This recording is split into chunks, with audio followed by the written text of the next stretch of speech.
The Quinfall is an MMORPG game developed and published by Varak Technology. The game is currently in closed beta test, and today I will be sharing my first impressions with it and try to help you with deciding give the game a try or not. Let's start.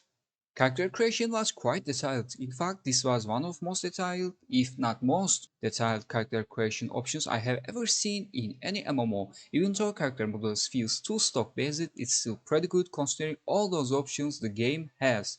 It's a bit messy though, but still quite detailed for sure. The prologue and story were quite boring, not gonna lie. After that character creation screen, I was waiting for at least kind of decent lore, story and prologue. But sadly, it wasn't good at all. In fact, questing was even worse. All quests feels exactly the same and quite boring to do.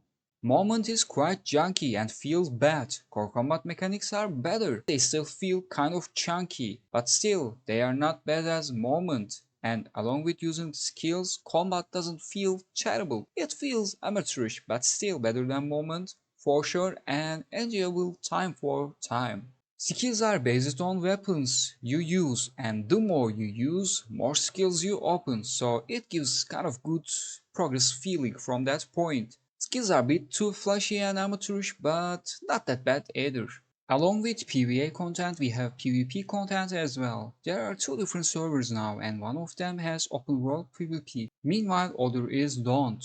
But both servers have a very basic PvP mode called Arena Battle, and it's based on capturing flags. But since gears and levers are not balanced, it's not enjoyable at all to play. And honestly, PvP combat is far worse and chunky than PvE combat. Since enemies are real humans and moves, unlike PvE enemies who mostly stand and not move that much. Aside from combat, there are some life skills as well. I didn't experience all of them, but fishing and taming were quite basic and had nothing special going on. Enemy and boss variety feels quite poorly made since all enemies and bosses feels exactly the same, and you don't feel any difference while fighting with different enemies. Especially human enemies are quite samey and that makes combat quite boring. The open world looks quite amateurish with all that stock based design. Unsafe area designs are not good, but safe areas are even worse, especially seeing the exact same villagers etc. over and over again kills the alive open world feeling. Sounds and music is not good. It constantly cycles between a couple bad songs and they are quite loud as well. The game looks like stock based amateurish school project. Anything about the visual part like HUD or UI or skills etc. is same. And despite using stock based visuals, the game has terrible optimization and performance.